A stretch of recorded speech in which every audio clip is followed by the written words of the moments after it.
3,000 ducats. Well. Yes, for 3 months. For 3 months. Well. And for which Antonio shall be bound. And Antonio shall be bound? Well. May you steed me, will you pleasure me? 3,000 ducats for 3 months, and Antonio bound. Your answer to that? Antonio was a good man. Have you heard any imputation of the contrary? Oh, no. My meaning in saying he is a good man is yet to have you understand me that he is sufficient. Yet his means are in supposition. He hath an argosy bound to Tripolis, another to Indies. I understand moreover upon the Rialto he hath a third at Mexico, a fourth for England, another venture he has squandered abroad. But ships are but boards, and sailors but men. There be land rats and water thieves and land thieves. I mean pirates. And then there is the peril of waters, winds, and rocks. The man is notwithstanding sufficient. 3,000 ducats. I think I may take his bond. Be assured you may. I will be assured that I may, and that I may be assured. I will bethink me. May I speak with Antonio? If it please you, dine with us. Yes, to smell pork, to eat the habitation that your prophet, the Nazarene, conjured the devil into. I will buy with you, sell with you, walk with you, and talk to you, and so following. But I will not eat, nor drink, nor pray with you. What is the news on the Rialto? Who is he who comes here? This is Signor Antonio. How like a fawning publican he looks. I hate him for he's Christian, but more for that in low simplicity he lends out money gratis, and brings down the rate of usage here with us in Venice. If I can catch him once upon the hip, I will feed fat the ancient grudge I bear him. He hates our sacred nation, and he rails, even there where merchants most do congregate, on me, my bargains, and my well-won thrift which he calls interest. Cursed be my tribe if I forgive him. Shylock, do you hear? I am debating of my present store, and by the near guess of my memory, I cannot instantly raise up the gross of a full 3,000 ducats. What of that? Tubal, a wealthy Hebrew of my tribe, will furnish me. But soft, how many months do you desire? Rest your fair good signor, your worship was the last man in our mouths.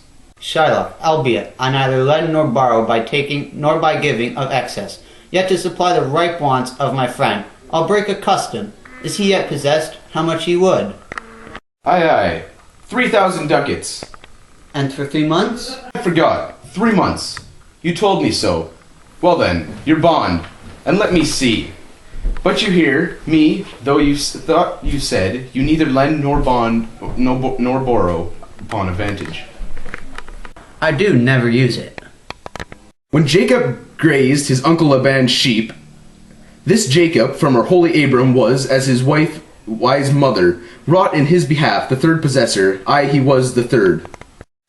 And what of him? Did he take interest? No, not take interest. Not as you would say, directly interest. Mark what Jacob did. When Laban and himself were compromised that all the earnings which were staked and pied should fall as Jacob's heir, the ewes, being rank in the end of autumn, turned to the rams. And when the work of generation was between these wordly breeders in the act, to skillful shepherd dilled me between words, and in the doing of the death of kind he struck them up before the fulsome ewes, who, then conceiving did in the earning time full party, colored lambs, and those were Jacob's. This was a way to thrive, and he was blessed, and thrift is blessing if men steal it not. This was a venture, sir, that Jacob served for a thing not in his power to bring to pass, but swayed and fashioned by the land of heaven. Was this interest to make the interest good, or is your gold and silver ewes and rams? I cannot tell, for I make it breed as fast. But note you this, senor. Mark you this, Bassino. The devil can cite scripture for his purpose. An evil soul producing holy witness is like a villain with a smiling cheek, a goodly apple raw at the heart. Oh what, a goodly outside falsehood hath? 3,000 ducats. 'Tis a good round sum. In 3 months out of 12. Well, Shylock, shall we be beholden to you? Signor Antonio, many a time and oft in the Rialto you have rated me about my moneys and my usances. Still, I have it with a patient shrug, for sufferance is the badge of all our tribe. You call me misbeliever, cutthroat dog, and spit upon my Jewish garbadine. and all for the use of that which is mine. Well then, it now appears you need my help. Go to then, you come to me, and you say, Shylock, we need luck. We would have moneys, you say. You that did void your room upon my beard, and foot me as you spurn a stranger cur, over your threshold. Money is your suit. What should I say to you? Should I not say, hath a dog money? Is it possible a cur can lend 3,000 ducats? Or shall I bend low, and in the bondsman's key, with bated breath and whispering humbleness, say this: Fair sir, you spat on me Wednesday last, you spurned me another time, you called me a dog, and for 3 courtesies I'll lend you thus moneys. I am as like to call thee so again, to spit on thee again, to spurn thee too. If thou wilt lend this money, lend it not as to thy friends, for when did friends take a breed forbear metal of his friend, but lend it rather to thine enemy, who if he break, thou mayest with better face exact the penalty. Why, look how you storm! I would be friends with you, and have your love. Forget the shames that you have stained me with, supply your present wants, and take no droit in my usance of moneys, and you'll not hear me. This is kind I offer. This were kindness. Kindness will I show.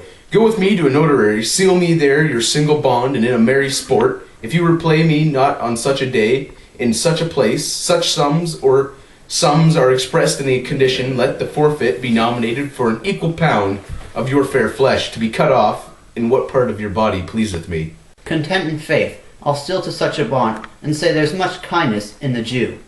You shall not seal such a bond for me. I'd rather in my necessity.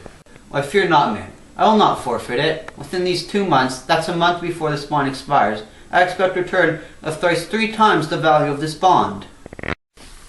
O Father Abram, what these Christians are, whose own hard dealings teaches them suspect the thoughts of others, pray you tell me this: if he should break his day, what should I gain by the extraction of the forfeiture?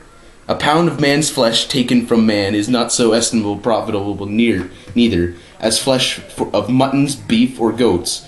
I say to buy his favor, I extend this friendship. If you won't take it, so; if not, adieu. For my love, I pray thee not wrong me. Yes, Shylock, I will seal into this bond.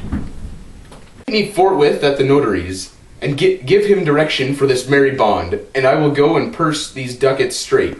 See to my house, left in the fearful guard of unthrifty knave, and presently I'll be with you.